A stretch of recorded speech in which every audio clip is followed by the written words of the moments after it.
What is up, guys, and welcome to another Wisco Outdoors episode. Today we are tapping for maple syrup. I am joined by my dad today. Say hi. Hi.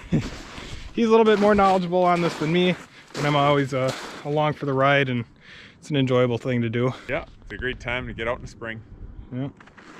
So today we're just going to kind of be showing you the basics on what you can do to tap the trees and how to get prepped for the rest of the season. So there we have our fire pit, some wood, but that'll be for future episodes once this progresses along a little more. So right now I'm going to go through what you all need, and we'll go through that list. So first thing that you're going to need is your good old cordless D-Walt and about a 5/8 inch drill bit, and we have a piece of tape here that is marked up about 1.5 inches, and that's how far you're going to be tapping into the tree itself. You can see in this tree we've been tapping for a couple of years, all the holes and stuff that have been in here. We've actually been running 2 lines on this tree for a while. Thanks. So that's another thing you can do. You can run multiple lines on trees if they're producing well, and just utilize your buckets the best way suitable. Another thing, a hammer to get your taps in. And then, so obviously another thing you're gonna need is some tree taps. We got ours from Fleet Farm, not the Farm and Fleet, the Fleet Farm. Don't get them mixed up. I says, Dad, guess what? I'm at the Fleet Farm. Where are you? He says, the Fleet Farm, you dumb son of a gun. I'm not at the Fleet Farm. I'm at the Farm and Fleet. And I'm like... You can also find them at Ace, or this one actually has a website on it, www.tapmytrees.com. That sounds a little weird. So that's basically what we're gonna need. And then we need a bucket and then some sort of way to get the sap from the tree into the bucket. Some people use bags. We use a 5-gallon bucket just because we can cover it up and keep bugs out and less contaminants. Rain, anything. So what we use here, Dad's got it, just a little bit of hose. That looks like it's running, what, 1/2 inch? Yeah, well, the pewter ones are the better choice for these. And then there's another generic one. This is the best kind right here. Made in Canada, eh?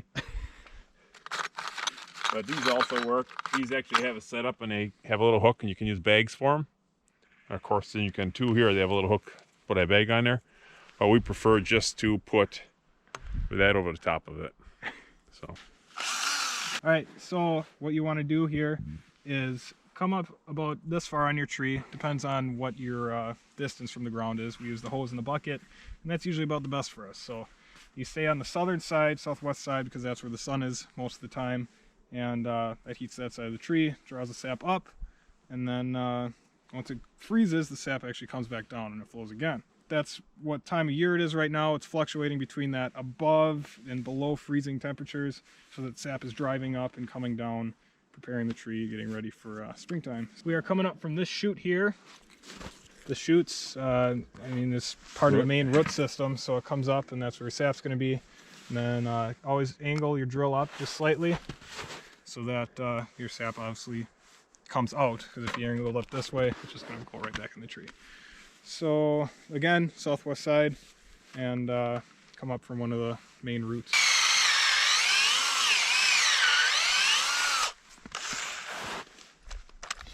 And just kind of get some of that pulp out. We're right at the beginning of season, so it really isn't flowing that much yet. Some of the trees are flowing more than others. This one isn't flowing yet, but I bet you put one on the south side, you will. So clean these every season. I guess my dad uses some Dawn dish soap, some water, boil it up. Just get it. I know people that don't, because the whole process, you're boiling the sap anyhow, so any kind of impurities are taken out. But That's very true. I just take the extra precaution because I like to drink the sap. Drink it not right out of the necessarily make bucket. the syrup. Yeah. So stick it in your hole.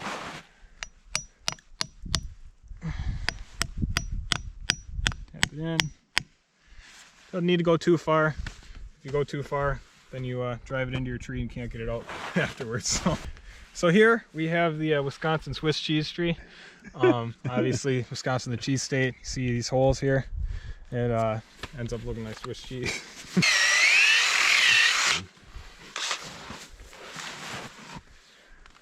think that one's even better yet. Yeah. Yeah, I start dripping. You can see how wet that bark was. All right, so we're taking this black tube. Looks to be about a 1/2 inch, and our spigots are about 5/8. So it's a little tight, but that's fine. So you put it on the end here, and then we run it down into our buckets, and we actually have a lid on the buckets with a little nozzle that they go through. Really keeps everything out. Just like that. So right now this is a tree for the valley, but this one will produce longer. You look at the top of the tree, it has a big crown. That means more sap's going up and down. All right, so now we have our bucket with a little lid on here, and this little tube neck, whatever you want to call it, come through, and our hoses run into it. So then the sap comes down into here, collects there, and then we come over here to these garbage cans, dump it in here. This is our storage. These are about 35-gallon jugs, I think, 55, something like that.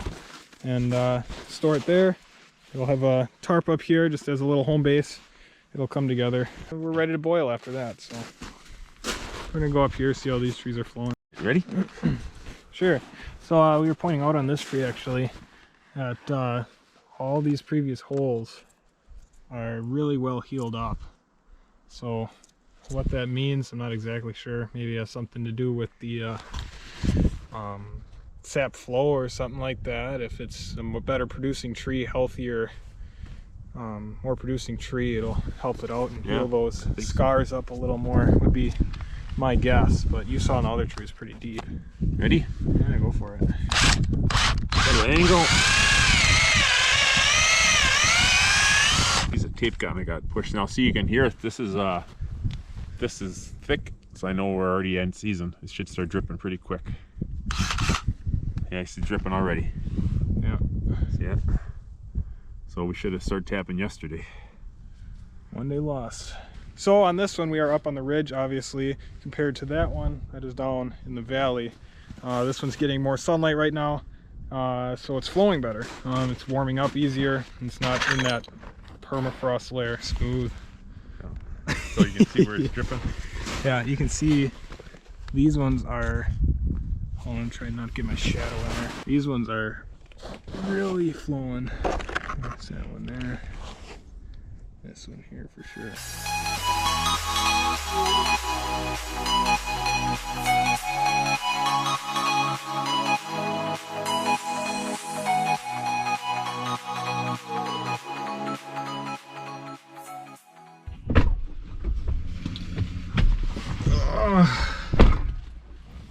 All right, guys, we are done. Starting up the truck, getting warm. Temperature's dropping down. Was 43 when I got out here, and I'm imagining, holy cow, can't have that, that's a copyright issue. It was 43 when I came here. Temperature's dropping like a sieve right now. So that sap right now is coming back down from the crowns of the trees, and filling those buckets one more time before it freezes at night. And then tomorrow morning, when it gets above freezing, it's going to start flowing up the tree again, filling those taps and getting those buckets nice and full. So I think that's going to leave it this episode. I hope you enjoyed. Like, subscribe if you did. Comment any further questions you have, any just general comments, what you thought of the video. Is there anything I can do to make it better? As always, we are looking for ways to make these videos better for you guys and for us, because it's a fun learning experience. We're relatively new, and I don't know, I guess that's pretty much it. So in Wisco Outdoors fashion, all there is left to say is have a good one, you guys.